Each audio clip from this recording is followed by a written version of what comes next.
ಏಕೈಕ ಮಾತ್ರ ಸಾಧನೆ. ಯುದ್ಧದೊಳಗೆ ಹೋಗಿ ಕ್ಷತ್ರಿಯ ಎಂದಿಗೂ ಭಯಪಡಲಾಗದು.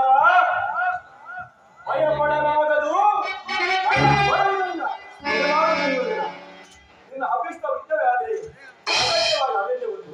ಇದು ನಿನ್ನ ಇದ್ದವಲ್ಲ, ಭಯಂಕರ ಆತ್ಮಹತ್ಯ ಪಾಪಾಶಯ ಗುರುಕುಲದ ಕಳಂಕ ಸ್ವರೂಪನೇ. ನಿನ್ನ ಅಪರಾಧಗಳು ಏನೆಂದು ಕೇಳಿದ್ದೇನೆ.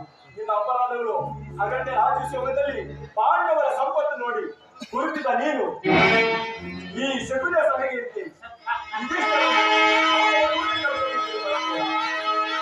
ಸಹೋದರರ ಪತ್ನಿಯನ್ನು ರಾಜ್ಯಸಭೆ ಎಳೆದರಿಸಿ ನೀನು ಮಾಡಿದ ಅವಂಶ ಅಪರಾಧವನ್ನು ಅನಂತ ಕಾಲವು ಪ್ರಳಯ ಧೂಮಕೇತಿನಂತೆ ನೀಚ ಸೃಷ್ಟಿಯಲ್ಲಿ ಪಾಲಿಸುವುದನ್ನು ಮರೆಯಬೇಡ.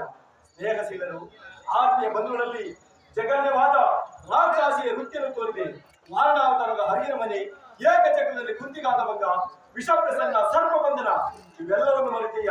ಭೀಷ್ಮ ದ್ರೋಣಾದಿಗಳು ಗುರುಜನರ ಮಾತನ್ನು ಅಜ್ಞಾನ ಮಾತೆಯಲ್ಲಿ ಕೀರ್ತಿಯು ಶ್ರೇಯಸ್ಸಿ ಮುಸಲಾರದು.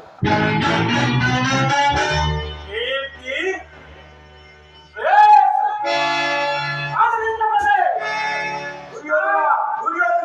ಕೆಟ್ಟನು ಸರಿ ಕಟ್ಟ ಕಡೆಯದಾಗಿ ಪಾಂಡವರನ್ನು ಕಾಡಿಗಟ್ಟಲೇಬೇಕೆಂದು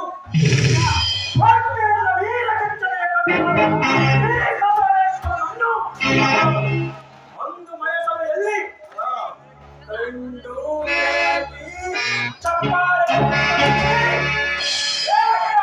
ಅಲ್ಲವೇ ಪಾಂಚಾಲಿ ಅಂದೇ ತೊಟ್ಟಿದ ಕೃಷ್ಣ ಈ ಛಲವೆಂಬ ವಜ್ರ